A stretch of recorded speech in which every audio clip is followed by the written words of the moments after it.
No, you're wrong. The audiobook is not any better. What is better is to consume everything. Everything! You must buy the merchandise. You must print everything with your 3D printer. You must get stickers for your car. You must go to the conventions. You must, when it's released on television, get that. If they come out with an animated version, you watch that. You do it all and more.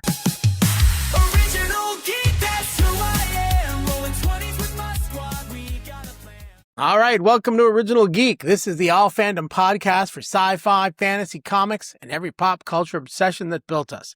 Whether you're Gen X, Millennial, or just geek curious, welcome to the basement. Hi, I'm Steve Scarfo. And I'm Jeff Shaw, and we'll be your heart-patterned boxers for today's chaotic, barefoot run through a deadly labyrinth as we explore Dungeon Crawler Carl. Oh, yeah. And if you do not know what that is, you're going to get to know what it is. It's the Basement Brief. And here's my donut. I love that horse was... This is Hex coming in. I can only see part of the cat. Hex the Patriarchy is one of my Persian cats. So, I mean, one of the reasons I love Dungeon Crawler Carl is one of the main characters is a Persian cat, of which I have 3, and one is a double grand champion, Horus. So, yeah. Yes, I remember when I started reading this, because I started before you guys, and I'm like, yes, oh my God. Did so I would say early adopter, except there were 7 books out. I was far from an early adopter. Between the two of us, I was an earlier. Yes, between the two of us, you were. I can't even say early. You were the impetus. I do wonder, and I know we got to dig into the basement brief, but just positing, like I do wonder, like, because I know how social media works and our algorithms, like you told me about it. I had seen it, but not enough. And you kept like, have you got, like, no, I'm finishing. I had another series I was finishing. Like, I got to finish the other books I'm reading. And you didn't understand. You didn't understand the drug. So I didn't understand the drive to read it right away. That's true. But now I've got like a t-shirt. I've got bumper stickers. I've got like, I'm so like in the cult now. Oh, it's such an easy cult to join. Before we dig too deep though, so if for some reason you're watching this and you haven't read or don't know what Dungeon Crawler Carl is, the tagline for the book, the first book, is called Dungeon Crawler Carl, and it's The Apocalypse Will Be Televised. It's a crazy combination sci-fi fantasy. An alien invasion levels the planet. Only the survivors get shoved into a sadistic intergalactic game show.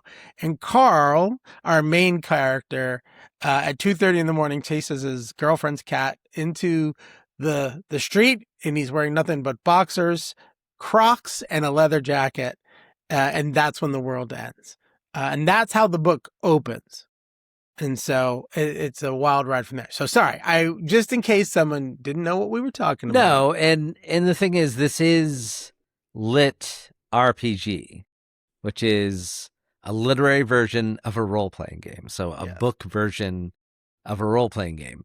When I first heard of this, it sounded like something I had no interest in, and which sounds weird because I love role-playing games, but I want to be playing the game. It's kind of like, well, I guess it's like watching football, right? I mean, or you're playing football. Like if I had to choose, well, actually football is a bad example. Or like baseball. I don't really enjoy watching baseball as much as I enjoy like playing wiffle ball. I think playing it and being in it. Oh, or, and I know like it always blew my mind, the people who watched, like I was thinking of it along the lines, although very incorrectly, just so you know, like what I thought it was and what it is not the same. I thought it'd be similar to watching a YouTube video of someone playing a video game. I'd rather just play the video game than watch someone else play it. So it seemed like, I was just going to read about a character playing a game because I didn't know. I just didn't know. I was ignorant.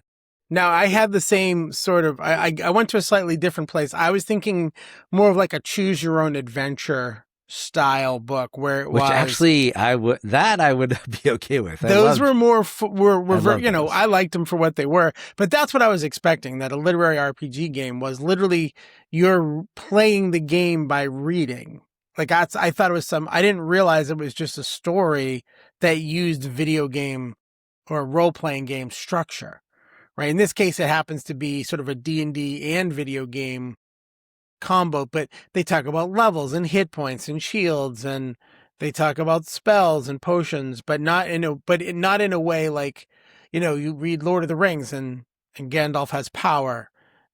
But, in this, in Dungeon Crawler Crawl, it's, you get a scroll and you put it into your inventory and you can hold, so the mechanics of a role-playing game and video game are the basis for this whole world. And I'll be honest with you. So I kept seeing this book. My girls love to read, my wife and my kids, and we were in Boston probably 2 summers ago. And we went to this little bookstore in the harbor. I can't even tell you the name of the bookstore. We didn't even know it was there. We just happened to walk the harbor. It was a beautiful summer day. We're walking around and we go in this bookstore and I see it on the shelf. And just because it says Dungeon Crawler Carl on it, I look at it and go, oh, this is a fantasy novel about a dungeon crawler. Like, oh, that seems like it'll be cool. We like dungeon crawls as games. And the first thing on the back of the book, it says, the apocalypse will be televised. And I'm like, what is that? That's just weird. And I was like, nah, I'm not going to give it a roll. And then again, I don't know, another bookstore, maybe at the mall. I saw the title a few times, maybe at like Target. And then it wasn't until we went to the store, and it's almost 6 or 7 months ago now, in Burlington. They have the Burlington, Massachusetts, if you guys were local, the used book superstore. It's amazing. They have brand new copies, but most of the books there are used and they are in great shape and they're great prices. So we went, and for the first time, they had the paperback version for the first book, which by the way helped because I didn't want to invest in I'm a paperback guy. I didn't want hardcover. So I got the paperback because it was like $8 because it had been a used copy. And I read this book and I think less than 48 hours, which I never read that fast. No. So listeners, when Steve told me he was reading book after book after book, this is what convinced me to read these books. Steve is a reader. Don't get the wrong idea. It's just when he has an option of things to entertain himself, reading isn't usually number one. He is a reader. I don't want to say he's not a reader. He is a reader. So when we talk about Stephen King and these other books, we're being honest. He does read. But man, that's not his number one choice. And normally, if both of us are starting a book at the same time, I'd say I'm probably going to finish that one before him. Oh, yeah. But man, he's like, oh, this is awesome. Book 1. He reads through book 7 before I've even started book 1 because I'm reading a different series. I'm not in a rush, but and to be honest, because I'm now fully immersed in the DCC, Dungeon Crawler Carl, DCCU? I'm in the cult. I don't even remember what book series I read. Couldn't even tell you. It is, okay, so we're still in the basement brief. We're going to jump into this stuff in a little bit, but I think I can't understate this. I can't be emphatic enough on this. This book, I used to read constantly, but Jeff's right. In the last 10 or 15 years, especially since the advent of smartphones and tablets, I'll sit outside. I'm a cigar smoker. I will sit outside and smoke a cigar, and sometimes I'll read a book, but 9 times out of 10, I'm watching something on my tablet until DCC. And I have never read 8 books. I literally read the first book, couldn't wait to go back to Burlington because I knew they had the other ones, ran to Target 2 days later, bought the second book. And halfway through the second book, which was just like another week later, we went back to Burlington and I bought the rest of the books and pre-ordered A Parade of Horribles. And so I was ready to go. And I finished all 7 before I was halfway through 7 when Parade of Horribles came out. So I finished This Inevitable Ruin like a week later, and then because that's fucking huge, and then dropped into A Parade of Horribles and burned through that too. You know, one thing we didn't talk about that I don't know where we want to put it, but we didn't put it in the outline, but we have to talk about the Pineapple Cabaret at some point in time. So, okay, well, because you have the print version, so only you never. You just sorry. So the Pineapple right, Cabaret, listeners, viewers, is this special segment that's in the print versions. It's not only in the print. It's not in the ebooks, which I read, and it's not in the audiobooks, which we both listened to. It's only in the print versions. So Steve has this, and anyone with a printed copy, they would get this bonus material for having the print copy, but I cannot speak to the Pineapple Cabaret. I don't want to speak to it too deeply. I don't have a print copy. It does become, well, you've read through all 8, so you know about the Pineapple Cabaret. No spoilers. Right. That's what we all agree to on these podcasts. We always say it, but we always spoil shit. Deal with it. Spoil away. Yes, I know what the Pineapple Cabaret is. Yes. All you miss is it's almost like oh God. It's like if you never saw the after credits scenes from a Marvel movie, but then you saw the next one that it led into. Like you missed the lead up, but the story's still there, right? And it is cool. Yeah, I left the theater. It said the end. I left the theater. You stuck through the credits and you got a bonus. And I got the bonus. But yeah, it's as you can tell, I have some of my paraphernalia we'll talk more about if you're watching, and I hope you are. And if you're listening, go back and watch because you can see all the cool shit. But yeah, so LitRPG, Matt Dinniman struck gold, and he brought us this crazy, wacky, wonderful set of characters that is Dungeon Crawler Carl, which we are now going to do our random review. It's time for a random review. All right. So here's the deal. Welcome to the Original Geek, a random review. We set the topic, the dice set the direction. We know what we're reviewing, just not how. So today, Dungeon Crawler Carl. I have to say it that slowly because it's a tongue twister. And this is book 1. This is our review of just book 1. We will be doing random reviews of all 8 books. Those will be released. So this will be part of the. And then 10. And then 10. We're going to keep rolling. And then we'll beg Matt Dinniman to write a 12th, a 13th. We don't want it to. Well, and then we're going to do reviews because I can't imagine the TV show will take too long. We'll talk more about that. But anyway, let's get into our random review. Wait, I never remember. You have a better memory. I have to roll for you. Okay. So rolling away. For Stephen Scarfo. I rolled a 14. You got a successful diplomacy check. The awakening of Princess Donut. Donut eating the intelligent pet biscuit. The birth of an icon. Having a pampered, prize-winning Persian cat suddenly gain sentience and immediately start criticizing Carl's fashion choices while casting magic missiles is the best decision Dinniman ever made. She instantly becomes the heart of the book. Discuss. I mean, I feel like I got a softball. This is easily one of the easiest things for me to agree with. I still find it incredibly difficult to explain to people what this means. You know, I was talking to so my brother-in-law's sister came a visit yesterday, and her sister, which is my brother-in-law's other sister, I guess. This is a weird family tree. But anyway, I recommended the books to her.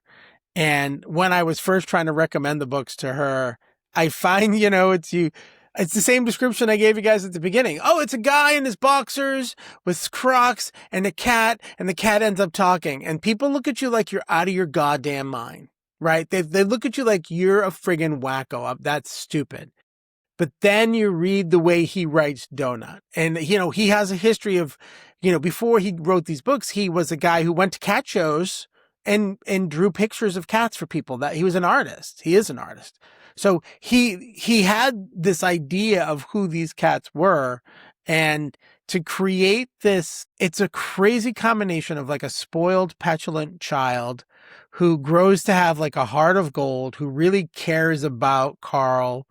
She is easily, and I think it's not a stretch to say for probably most people, one of the top probably 3 favorite characters for everybody in this book. She's not your top, she's got to be in the top 3. Some of the best lines, we were talking before we started recording, she has this recurring format of a line of, how I feel about that. It's, how I feel about the Avengers, Carl. Like, it's always that. And so, yeah, I love it. I think she's a great character. Yeah. Princess Donut. It's funny because you were talking about how you were trying to recommend the books. I also did the same thing. I was at a business, summit, last week, and, we were talking about different books, and like the natural progression, I like recommended a couple that were akin to the things that were being talked about. And then I'm like, wait, stop. Everything I said, forget it all. DCC, that's it.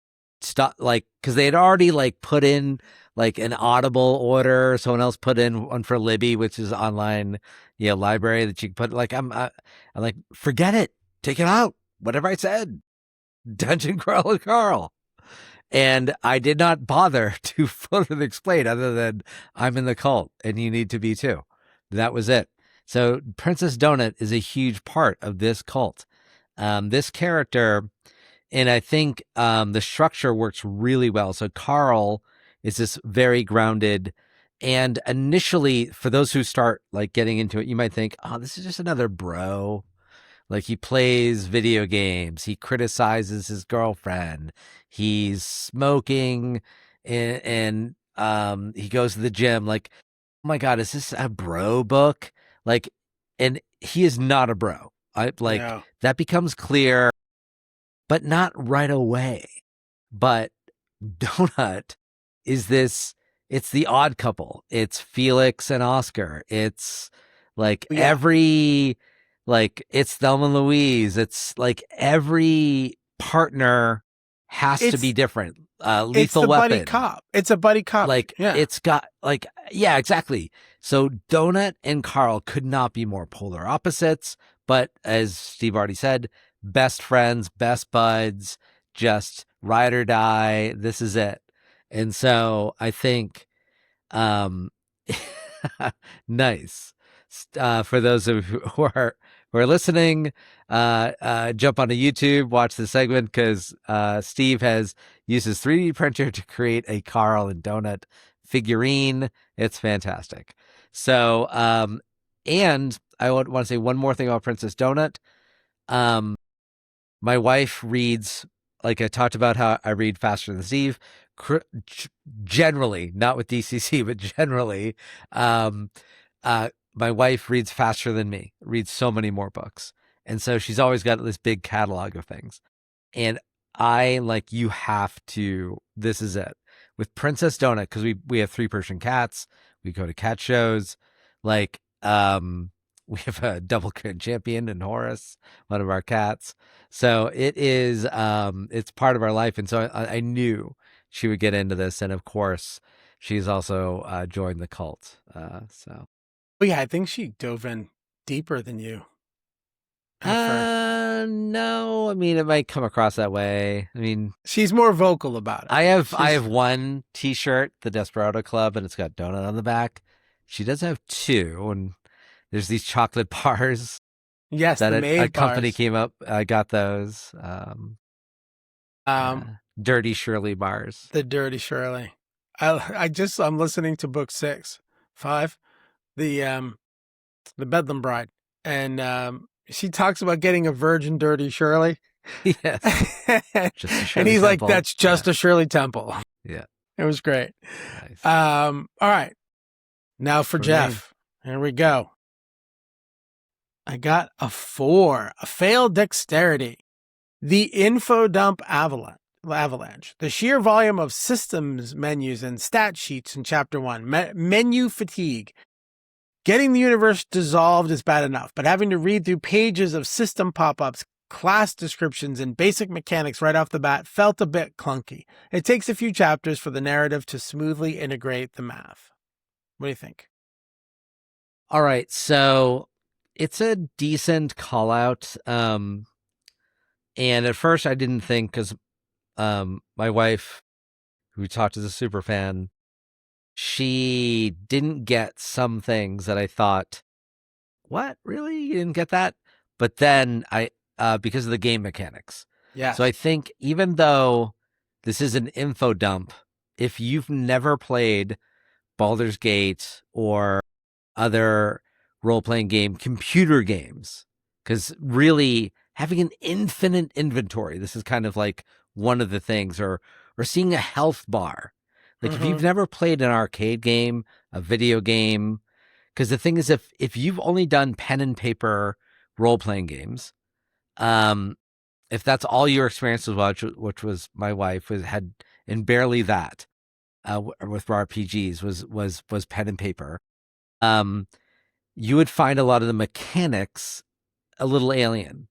And so I feel like even though this was a lot of information, it was necessary. To assume that people didn't know things was not the right way to go. There was only one time when I'm like, come on. Carl, who does play video games, did not know what the fog of war meant. It was the one time I'm like, come on, this is a rookie writing mistake. Carl is a gamer. We've all gamers know the fog of war.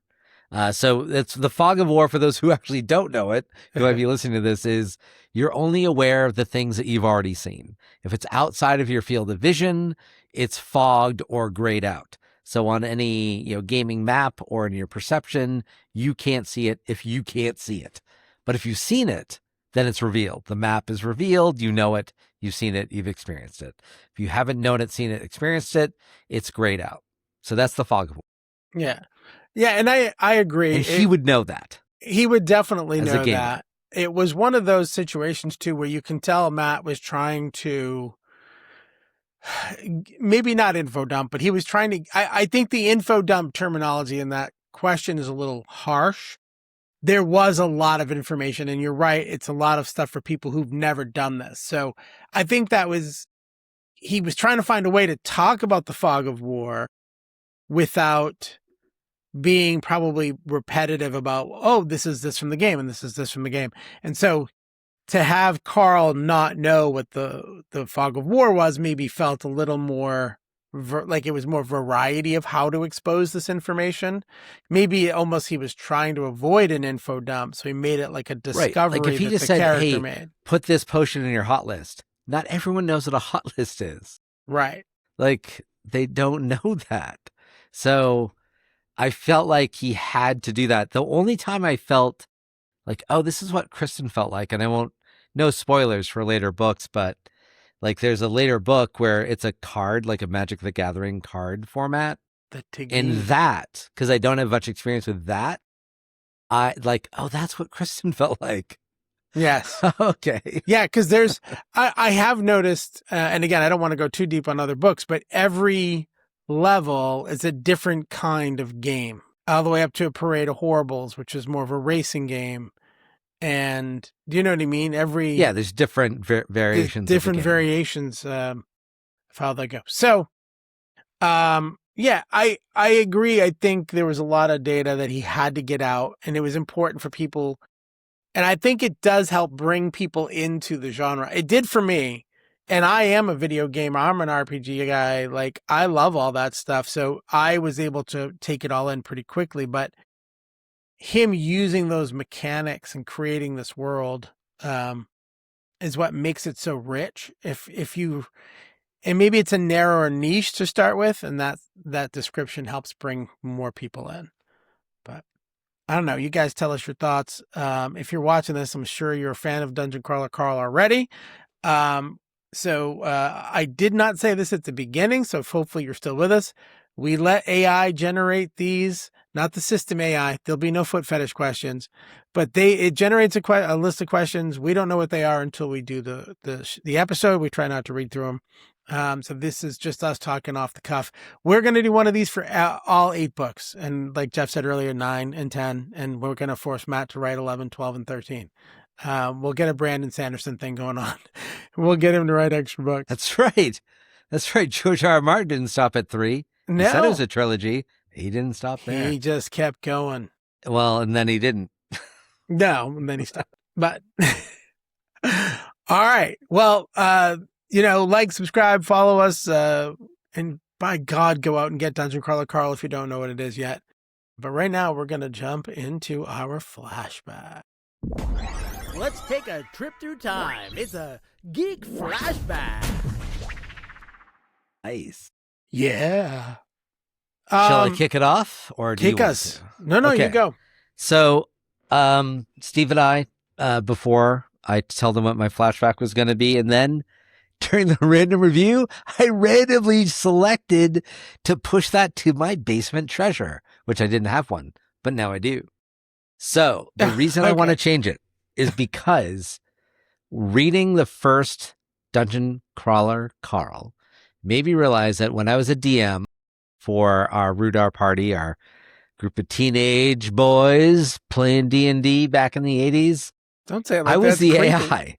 You were the AI. I was getting fucking pissed, just like the AI, because these douchebags would constantly try to manipulate the system. I would give them something to be used in a certain way, and then they would abuse that thing. We would until I had to take that thing back. Shit out of it. And I was obsessed with things that I wished I wasn't obsessed with, but like carrying capacity. Like, come on, you can't carry 5 javelins. It just doesn't work. You can't do it. Oh, but my shrink says I can. I know, but logic says you can't. Like, it doesn't work. Like, you've got a halberd, 5 javelins, never getting through a 2-handed forest. sword, a mace. I don't care. Your shrink's 18. I don't care. It doesn't make sense. You're in full plate mail and you think you're going to sneak into the next room and no one's going to hear you. You're like a china cabinet full of clinking metal. Come on. You can't do it. So this made me realize, like, man, I was focused on the wrong things. Unlimited inventory. Wouldn't that have been nice? A biscuit. Like, oh my God, these game mechanics are fantastic. And man, I was the AI. I was like, stop fucking with the thing that I made. My Don't God, destroy. And there were 8. You had 8 Carls, or 7 of us. However, you had 7 Carls because all you we will could not do break me was like all of you guys. We used to exploit everything. We used to twist rules. Yes. I mean, between Dave and Greg with the min-maxing, they would find the right combinations. Boyd was the worst min-maxer. And Dave and Greg, like, I don't even know if they knew the rules quite right. They were just like kind of ignoring the things they didn't want to know. But yeah. Yes, they would take the good and not. It's you know what it is. You know what their version of D&D was like. The guy from Raiders of the Lost Ark who burned the sigil into his hand, and all he had was here's how tall it should be, but he missed the part on the back, which is you have to take some away too. They were always about adding to the front, but never about taking off the back. And that was a really stretched metaphor, but I went with it. Yes. So we are in the flashbacks, and so you're moving your flashback to your basement treasure. Do you have a different flashback, or is that was my flashback? That the AI? My flashback was like when we played, and as I was reading the Dungeon Crawler Carl series and trying to identify it, like, and all I could think of is Dungeon Masters. If you have not read this book, which I mean, come on, you got to. Like, you will identify with the AI so much, and the frustration, and also the Borant Corporation who's hosting this. Like, you created this awesome thing, and everyone is supposed to obey the rules, and there they are exploiting, and then, like, because they're listening in all the time, Carl's like, I'm not going to say anything about this exploit because then they'll work around it. Which you guys did to me as well. Because I remembered I had this master a wizard who was up in his tower, and you guys came with this elaborate plan to kill him. And you didn't say anything to me, and I just had to keep, like, I was like on my feet. Like, no, we can't give you, I can't let you have this. You had said, I can't let you have this. You used to do this thing too, where you would set us up for success, but we had to walk the path that was laid out. And we would always find a shortcut. I was going to railroad you into doing what I wanted you to do. In that tower, I'm sure your path was we had to breach the front door, and we had to fight through all the creatures as we went up to the top of the tower. No, you were not supposed to take this guy out at all. We were going to go straight to the top. We flew. We found a way to teleport. We always found a way around the path so that all the work that you had done was useless because we basically circumvented. There was so. But here's the thing here's what I'm hearing from you, Jeff, is that you identify more with the Borant Corporation than our heroes, Carl and Donut. As a dungeon master, I was the AI in Borant. Yes. That's absolutely hysterical. And all game masters, dungeon masters, you also are the same. I know you are. I may stash my flashback because mine's gonna match yours for treasures, but I also have some treasures, so I'll do mine now. So my flashback is to the first time I read a book like this. Not a book in general, like this, like a LitRPG. I didn't know it was called a LitRPG, and I don't think it's handled like a LitRPG, but it's the closest thing. And there's a book. The cool thing too is it runs a very kind of similar pattern to Matt Dinniman because he was an independent author. This guy named Robert, I think it's Bevan, Bevan. And his series of books is called Critical Failures. He's a self-published Kindle guy. I've read them all on Kindle. There's 10 of them. And it's people from the real world who get pulled into a D&D, a world not only based on D&D, but literally they can bring up their character sheet and see their character sheet. Now the mechanics are different. But it's also dark humor, it's a bunch of boys, and a couple of the guys are just straight up assholes. And it's all the adventures that they have and how they're trying to get through, and the whole, for them, the magical talismans that they're trying to get back are because the DM's the evil guy who sent them there are all 20-sided dice that are magically enhanced, and they have to get those to get out. And Critical Failures by Robert Bevan. It's a fun series of books. They're easy, quick reads. I don't want to push two authors at once, but definitely go. That's my sort of flashback for this. And it's not very long. It's maybe 5-10 years ago. Moist. But since you're going to wait on yours, I think it's just time to go right to court. The fandom is divided. It's time for Geek Court. All right. You do these. I'm going to do this one. The case. Is Dungeon Crawler Carl better experienced as an audiobook than it is in print? The argument for, do we have an argument for? I'm going to say, I think So here's the deal for me. The argument here is it better or worse? Not is it better or worse? Which is better, reading it or listening to it? I feel like, to me, and now it is a second go through for me, but I find listening to it has been better.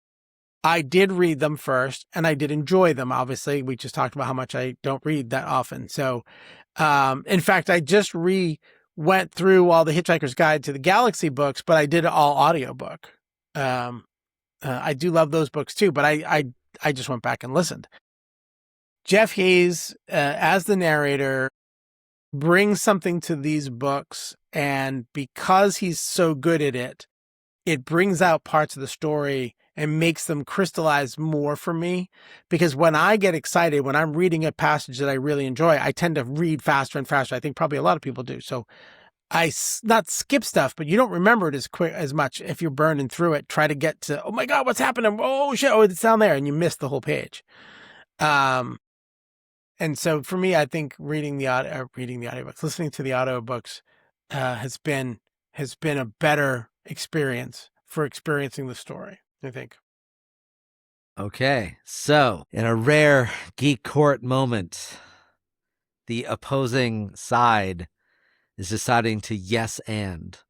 I'm going to say yes, and you're in it. What you're saying is not quite right. Because you're like, yeah, audiobook's a little bit better. No, you're wrong. The audiobook is not any better. What is better is to consume everything. Everything! You must buy the merchandise. You must print everything with your 3D printer. You must get stickers for your car. You must go to conventions. You must, when it's released on television, get that.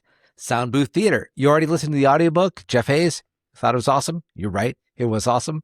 Now go to Soundbooth Theater and listen to the immersion tunnel version, which has a bigger cast, a lot more sound effects. Yeah. Is it going to cost you extra? Yeah. Do you do it anyway? Sure you do. And if they come out with an animated version, you watch that. You get, as I do, the graphic novel, just as another version of it. You do it all and more. So what Steve is saying, audiobook? Oh, lame. That's a cheese dick response from a cheese dick. What you want is all of it. All the content, all the DC, immersion. And then maybe you'll be satisfied. But I will say the audiobook alone isn't going to do it. I will say I liked it so much I returned my initial paperback and repurchased the first book as a hardcover because I wanted the whole set in hardcover. So as much as I've enjoyed the experience of the audiobooks a little bit more because of that, in another rare Geek Court, not a debate at this point segment, I agree. Buy it all. Do it all. We're going to get into some more parts here, and I'm going to show you. I'll bring them out later, I guess. I have spent so much time on DCC content. It's not even funny. So I would ask which side you agree with, but if you don't agree with both of us, then you haven't understood the point of what we're saying. Right. Just go read, listen, watch, draw, print, create. All the things. All of the things. Look, I created this shirt. There's a DCC role-playing game that's coming out in the fall. Or yes, winter. And a card game.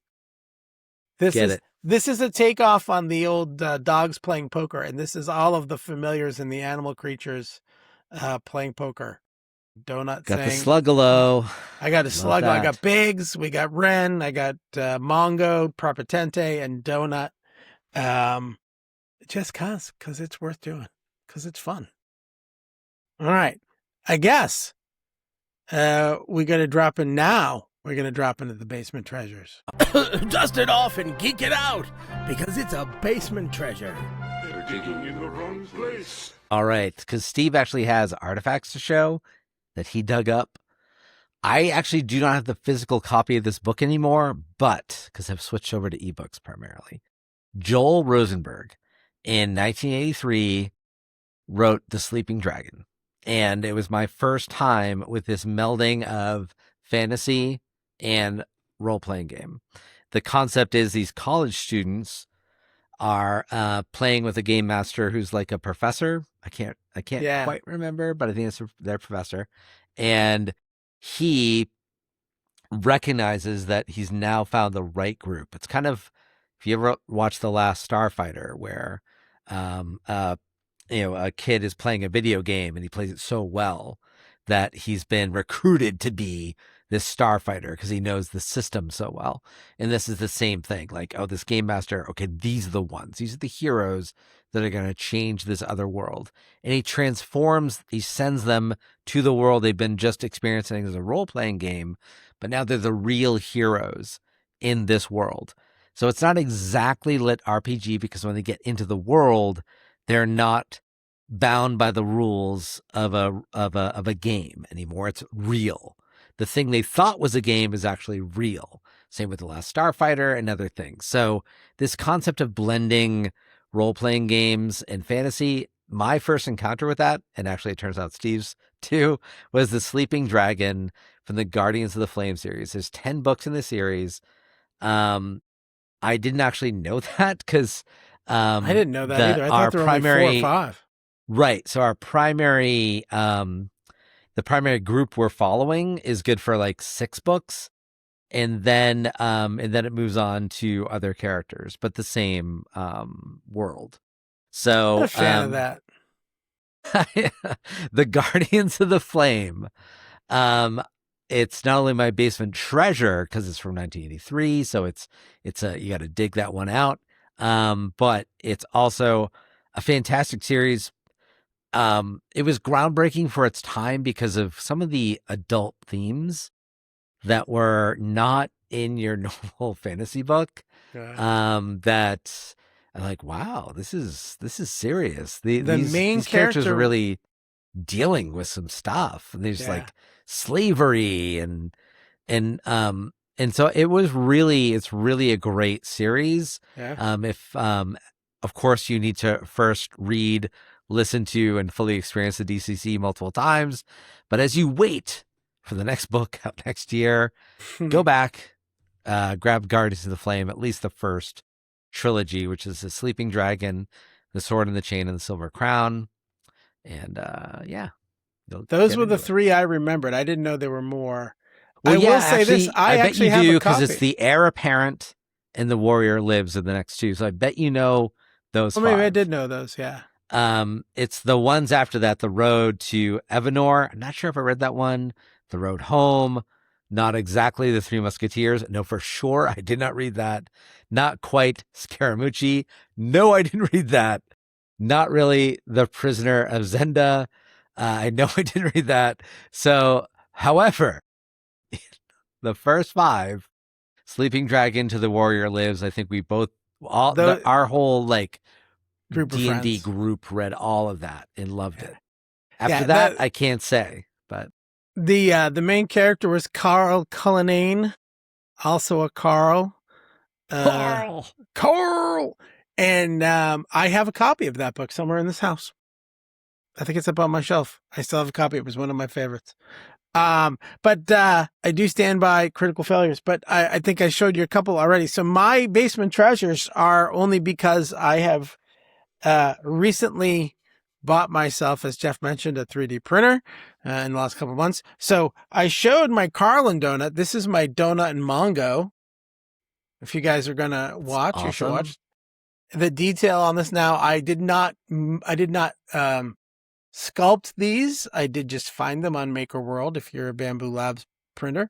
So I wish I remembered who the model came from. So very nice work on the models. But there's a ton of this. I have Mana Toast. This is toast. It refills your mana. That's it. Nothing more.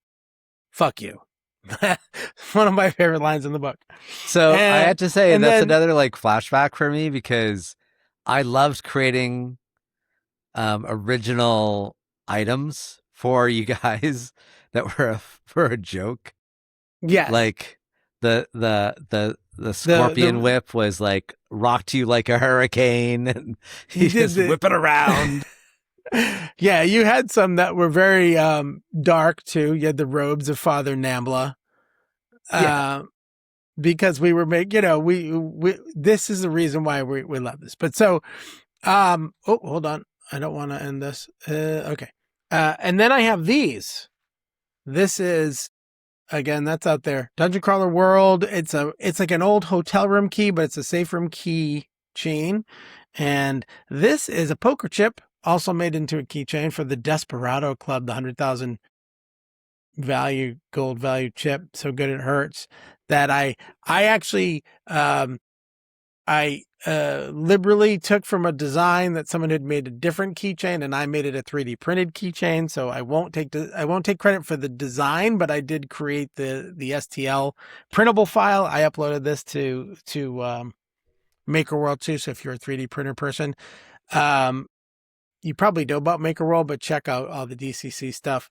But I wanted to talk about, so for the last few weeks, because I've been so involved with this series and because I have loved this 3D printing, I printed a bunch of those coins and I printed a few of those key tags and I spread them out around the region. Again, I told you we go to bookstores. My kids and my wife read a lot more than I do. But so at the Burlington, the used book superstore I told you about, I had 6 of these coins with me and I was trying to I didn't ask for permission. I just sort of hid them around the store, mostly in the DCC area. I put 3 inside books and I put 1 or 2 just on shelves. And as I was trying to figure out how to do this, there was a dude there, saw me watching and looking at the books. And he goes, "Oh, those are great books. You should read those." I'm like, "Oh, I've actually read them all." And we're talking. And so I handed him one of the coins that I was going to hide. And his name was Thomas Younts. Didn't have any clue, but apparently he was part of a DCC Facebook group and he gave me a shout out. Nice. And then your wife, Kristen, saw it and said, this has to be you. And I was like, yeah. So it was very cool. So it prompted me to make this more of a little search. So I went to stores in Nashua, Manchester, Portsmouth, mostly Barnes and Nobles. I went to Newbury Comics in Burlington, Barnes and Noble in Salem, Nashua, Manch, Used Book Superstore, Burlington, Newbury Comics in Burlington. And I have hidden these things. I put out the note and I don't have his real name. His name online is Fake Man Doc. He went to Burlington and found one of them at the Used Book Superstore. As I was at the Barnes and Noble in Salem, same thing happened. I was looking at Dungeon Crawler Carl, and this guy could not talk about it enough. And he was actually showing me some other LitRPG that I want to check out. His name was Max, and Max got a coin. And then while Thomas was talking about the fact that I had given him a coin, this lady, Amy Donner, I apologize if I'm getting it wrong. She asked, "Hey, do you sell these?" And I don't. I just make them for fun. So I just sent her one. I can't send everybody one. I'm sorry. But everyone that listens to this podcast, all 7 people will get one. No. We'll have to do media mail. But so it was just my way of sort of spreading a little, I called it a random act of crawler kindness, which somebody on Reddit pointed out is the acronym for RAC, of RAC. So RAC. So go out there and do some RAC, do some random acts of crawler kindness. It was fun. People seem to enjoy them. They are kind of cool. They're pretty hardy. I know I have a couple for you and your wife that I did special colors for, but I have not seen you in person in a while. So we'll get those to you. But yeah. That's my treasures. That's a longer treasures for me than normal, but obviously this has sort of taken over my life a little bit. Nice. All right. So today we're not going to do a Geek Evolution. We've got a new segment for everyone. It's the OG call sheet. Leave casting to the executives, not on our watch. Time for the OG call sheet. And the OG call sheet is where we take our favorite characters, our favorite stories, and cast them the way they were meant to be. you've probably seen a lot of fan theories, for instance, about what the ideal cast will be for Dungeon Crawler Carl, with Seth MacFarlane, and it's on Peacock next year. And I will tell you that Steve and I are going to do it could end up being a little bit geek courtish. We might have a little disagreement, or we could be spot on and agreeing. I don't know. So we have 1, 2, 3, 4, 5, 6, 7, 8, 9, 10, 11, 12, 13. We have 13 characters. So I say we can't just argue too much. No, we'll go character by character, and we'll throw out, I'll let you start for Carl, and then I'll start for Donut, and then we'll go back and forth. Does that sound good? Perfect. And I want to say that, please do let us know who you think would be the ideal cast for all of these characters. So for me, Carl was a tough one. Okay, go ahead. Sorry. I was gonna say, and this isn't just who you think could actually realistically play them, or who they might actually get. Whoever you think would be best, whether they're a superstar or an unknown. All right. So for me, Carl was a tough one because I want it to be age appropriate. So he's 27 ish. And a lot of what I've seen out there are older actors, and I don't think we should do that. Let's give someone younger a chance. I am going with Patrick Warburton's son, Talon Warburton, for my Carl, because should we ever need his dad to be voiced or portrayed, I mean, Jeff Hayes, for those who haven't read the audiobook, sounds like Patrick Warburton. At the beginning, it was a deliberate choice to sound like him. That's Joe from The Family Guy, and you know him from a lot of other stuff. And so I just feel like it's a natural choice. So I think I told you before we started, I actually have a couple of names on a lot of these. And this was one I had 2 names on, and I actually put his name down wrong, but I had him as well.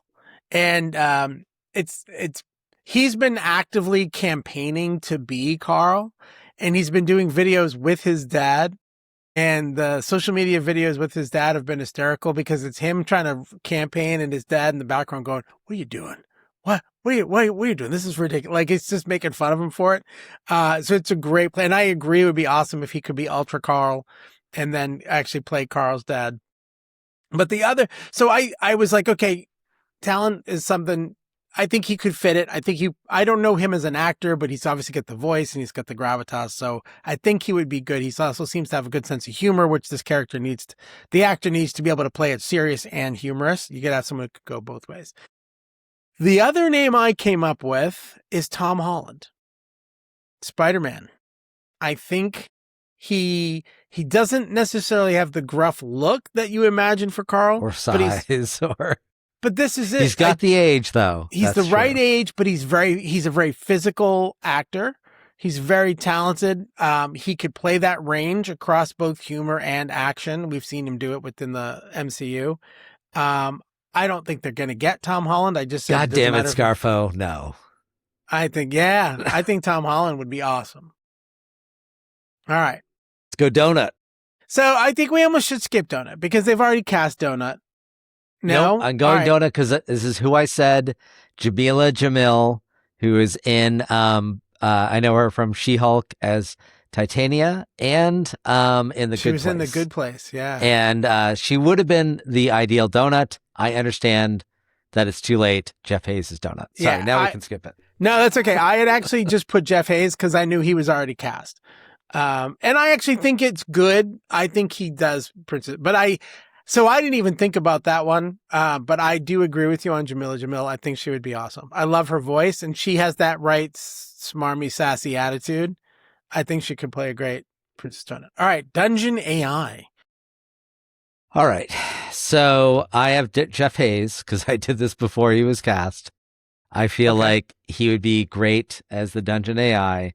And the other voice that I think of because of in the immersion theater version, Keith David, who's like the silver throat. Yeah. If you look him up, the immersion theater version of the AI, the calm AI, they have multiple. Jeff Hayes also does the AI in the immersion theater, but they have a Keith David-esque like voice for part of the AI, the calm AI. And so I would go with Jeff Hayes and Keith David. I only have one name for this one, and I think it's because he can do a billion voices, and that's Alan Tudyk from Resident Alien. Yeah. No, he would be awesome. From Firefly. He's 100%. A voice actor. Good choice. Alan Tudyk is, he could, and I think if Alan Tudyk doesn't voice something in the show, there's no a arguments here. That would be perfect. Yes. There would be problematic. Great choice. All right. Now, Mordecai. All right. So I've read a bunch of different stuff about this one, and I kind of like the idea. I don't know how you pull it off. It should be a different actor every floor because he's so different in everything. If they choose to go animated, then they could use one person to do the voice. Or if they choose to go live action, they should get a different actor. Like you could do somebody like a Gary Oldman or a Sam Rockwell, John Goodman. They are good character actors. They could do a lot of different types of characters, but it would depend if they're going to go AI. I mean, not AI. If they're going to go, CGI, or if they're going to go live action. Okay. I like that idea. And the only reason I think differently is because of an interview with Matt Dinniman where he praised Jeff Hayes' Mordecai, because he's like, no matter what I throw at him, no matter what floor it's on, it's a different voice, but it's still Mordecai. And so that's why I think if you kept with the same actor, you could have someone do that. And I feel like Seth MacFarlane usually is in his own stuff.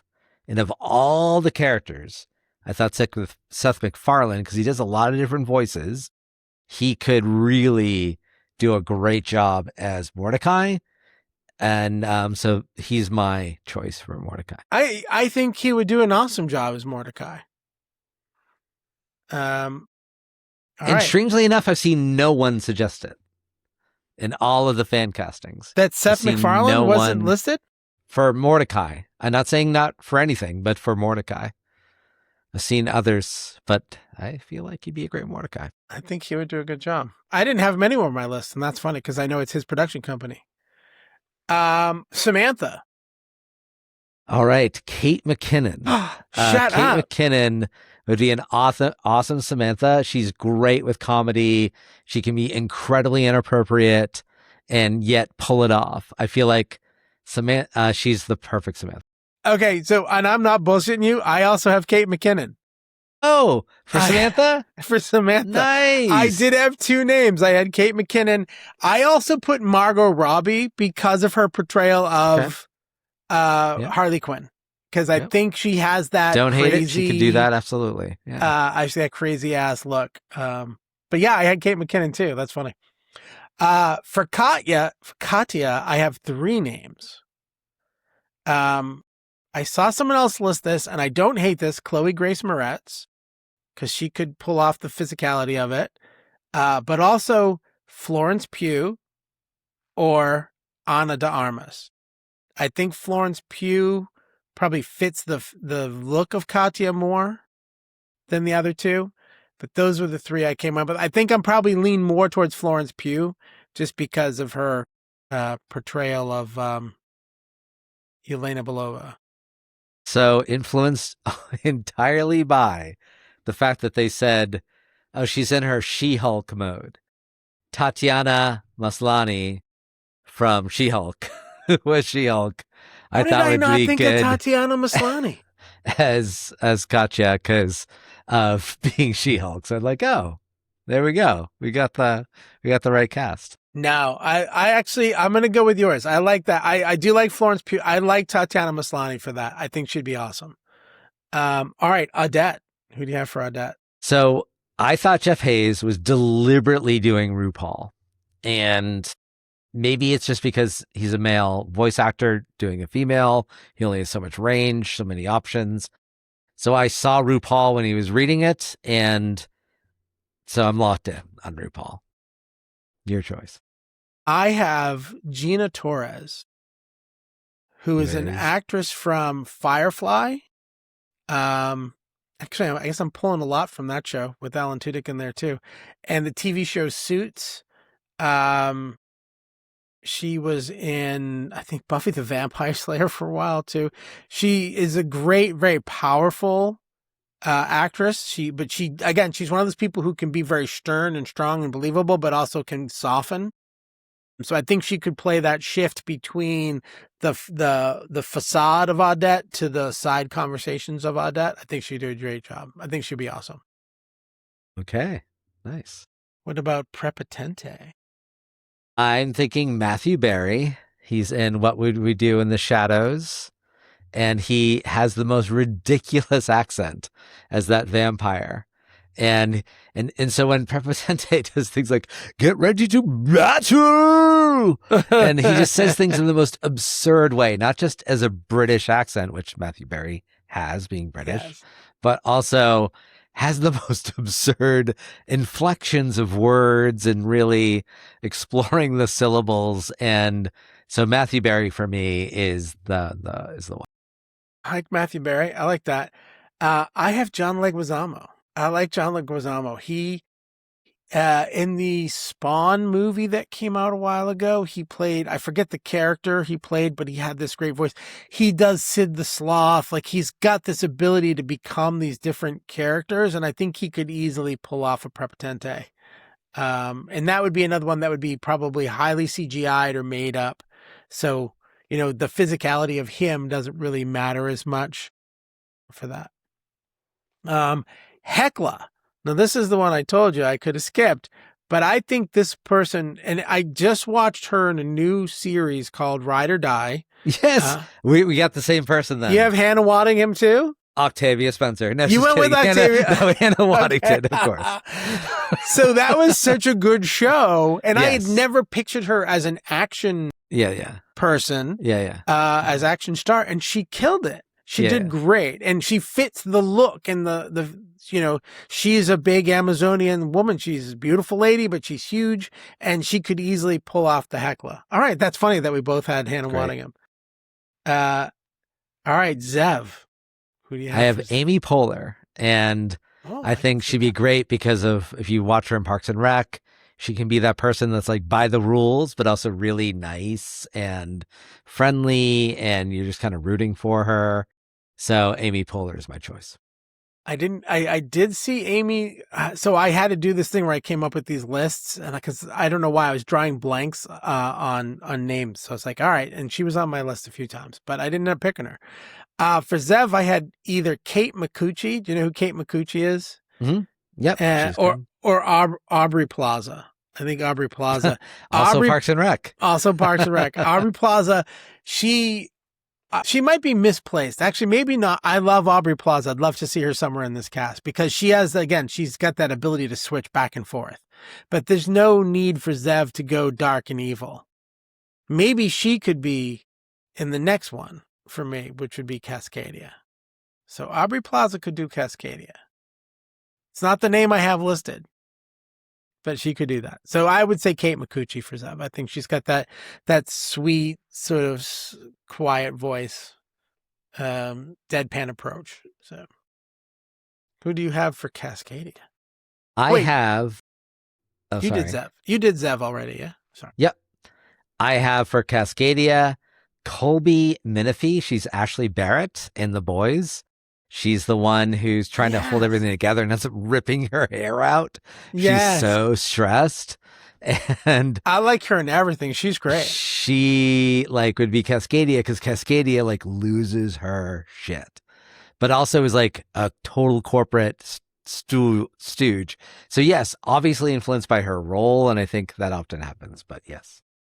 So like I just said, I would be good with Aubrey Plaza. I actually like Colby Minifie for that too. Aubrey Plaza would be good. I put Laura Bailey. Now she is more of a voice actor, but she's also an actor. She's from Critical Role.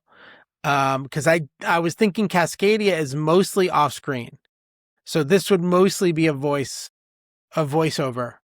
Very rarely. It's not until actually Eye of the Bedlam Bride where you actually see her. because usually she's just a voiceover. Yeah, but even lady. then, they don't even know who probably she be CGI'd because she's a mud different skipper. Right. So I think, and Laura Bailey does great voices, and so I think she would be great. Imani. Who do you have for Imani? Letitia Wright. She is Shuri from the Black Panther. And so I thought she would play that role really well, which is she seems very, like she's killed 12 patients because she had to. At least we think she did. And so she seems both vulnerable, powerful, in at the same time. So it's kind of an interesting dynamic to play. So I feel like she could do that. Yeah. I had Jenna Ortega, and maybe that's a little too easy a choice. I think she would do good. She's the right age. She's a great actress. She's very, she's in a lot of stuff. She did great in Wednesday and in Scream.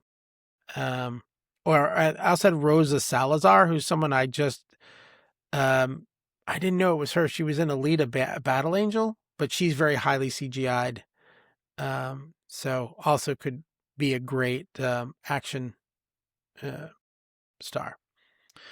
And finally, Ellie.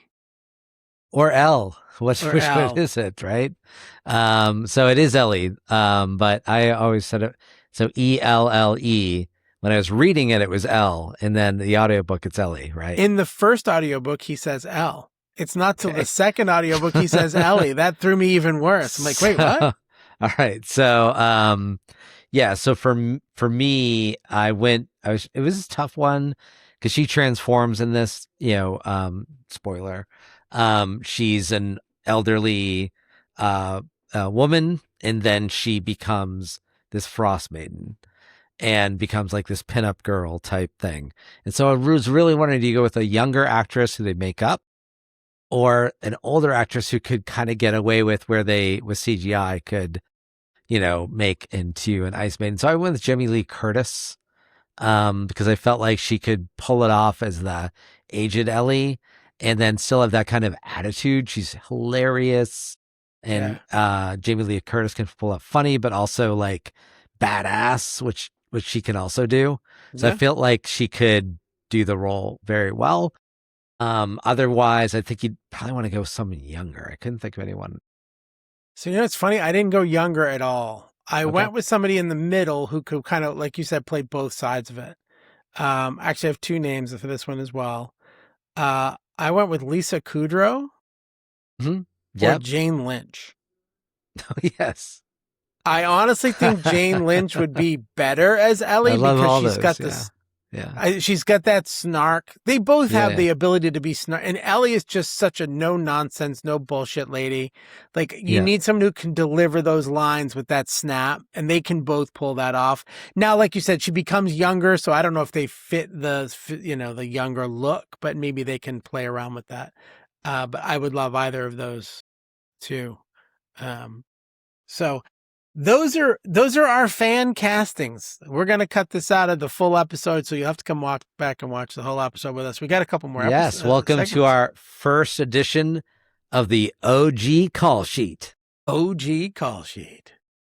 But now, we're going to have to, we just got a couple quick things left to do, don't we? Yeah. I'm surprised we didn't, why we didn't merge into it? We didn't actually do an evolution. We usually just jump into our rant. So let's go officially into the rant. Your kids don't know how good you've got it. All right. I'm going to start. And I think the song kind of says the whole thing. We didn't have this, we had so much good literary shit growing up, but we didn't have this genre. We didn't have this set of books. Just don't sleep on this. Again, if you've made it an hour and 9 minutes into this podcast to hear me say this, you're already deep. But if you have not yet proselytized DCC, if you have not become a prophet of Carl, then you need to. Because it's such I feel like a unique space in the world of literary stories and will now become other types of entertainment as well. Quick and easy. Get out there and read and do it and tell people. Double click that and ready to go to the critical hits and epic fails.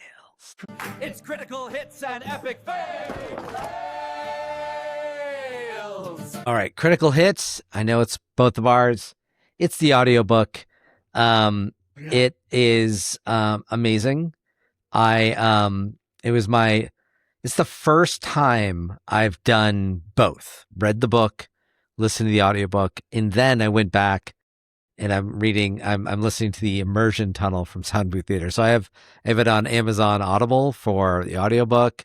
I read all the books, listened to them. And so I've never done that. Like Project Hail Mary, I saw the movie and I'm like, oh, that's awesome. And I'd heard great things about Ray Porter as a narrator, and he does a great job. But Jeff Hayes, and I know it's a totally different thing because Ray Porter just reads it for the first time into the microphone. He's not prepping. He's doing no post-production. He's just reading into his microphone. Amazing. Jeff Hayes is doing a lot of work. There's a lot of post work. And two different styles. I love them both, but man, I could take it or leave it with the audio or read. I could do one or the other, but not with DCC. I highly suggest you do both. You need, the audiobook is a critical hit. Jeff Hayes, I'm envious of his talent. Yeah, I do have a fail/risk that I'll talk about, but I want to jump on that as well because I have not gotten to the immersion tunnel yet. I'm in the middle of Bedlam Bride, and I will say every book, the post-production gets more elaborate. And here's the thing, like I've done a very small amount of voiceover. I've tried to get into some voiceover, and I love doing characters and having fun with it. But I agree to listen to Jeff Hayes, and I've watched him on social media. He has videos of him doing recordings, and he doesn't record Carl, then record Donut, then go back and record. He just reads, and his voice changes as he's doing it. So the skill of being able to maintain the thought of and the sound of the characters across the book while he's doing it as well, and to have that large a variety of sounds that you can do on the fly as you're going through, it's such a great skill. So 100%, that's the hit. My fail / the critical risk possible here is Seth MacFarlane's got a big order to fill. This is a very rabid fandom. I do these Geek Nugget videos. We were talking about it before, and I'm looking for things that I always try to find an angle that, oh, this is something somebody didn't know. It's not one of the big things everyone's. Nothing about that. My research and what I've had AI help me look for. None of those are good for this because this fandom is so rabid. They are so deep in, like you and I, where they've read and listened again, that there's so few things that people don't know about this storyline and Matt and Jeff. So Seth MacFarlane's got to be careful. He's in a minefield right now, and I hope he can pull it off. I think he can, but this is going to be a big one to fuck up, and I hope he doesn't. So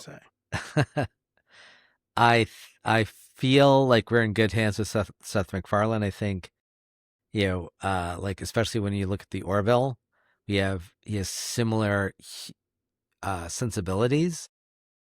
My fear is will come with the budget because there's a lot of content here. And the thing that often happens is you cut something in this rabid cult-like following that you have. Not us, of course. Mm-hmm. But you miss something, you do it wrong because you have to cut cost.